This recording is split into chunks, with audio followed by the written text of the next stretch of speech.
La Chine s'est taillé la part du lion lors de la 16e édition du Festival du film de Marrakech avec des réalisateurs qui ont raflé les 2 principaux prix. L'Étoile d'or est revenue au film The Donor réalisé par Zhang Qiwu, un premier film qui évoque un père de famille qui décide de vendre un rein pour sauver les siens.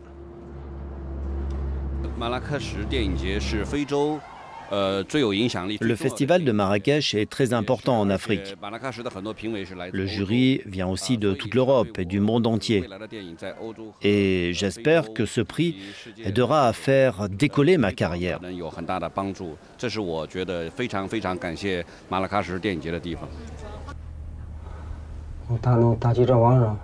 Le prix du meilleur réalisateur est revenu à Wang Zuebo pour son film Knife in a Clear Water. Wang Zuebo étant retenu sur la préparation de son 2e long métrage, c'est son producteur et 2 de ses acteurs qui sont venus recevoir son prix.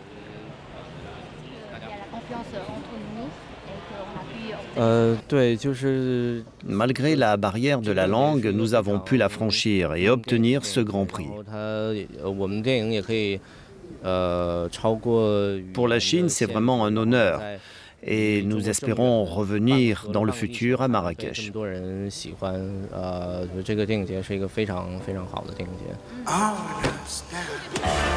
Le film islandais Hearthstone a permis à ces 2 jeunes acteurs d'être primés à Marrakech pour leur interprétation de 2 ados confrontés à ce difficile passage à l'âge adulte.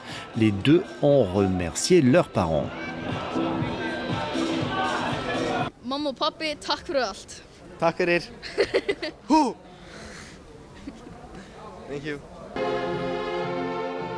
Prix de la meilleure actrice à Fareshte Hosseini qui joue dans Parting, film irano-afghan, le rôle d'une jeune femme qui risque sa vie avec son fiancé pour fuir en Europe. Et enfin, les co-réalisateurs Tidza Kovi et Rainer Friemel ont eu le prix du jury pour Mr Universo, dans lequel ils suivent un jeune dompteur de lions à la recherche d'un ancien Mr Univers.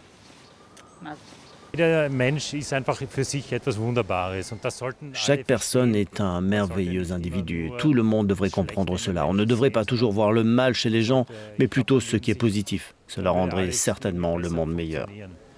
Le rideau est tombé sur la 16e édition du Festival du film de Marrakech, un des événements les plus importants dans son genre sur le continent africain, et où un jury très international a choisi de donner un coup de projecteur sur la Chine, un hommage au langage planétaire du cinéma. Lisa Peterson, Marrakech, Euronews.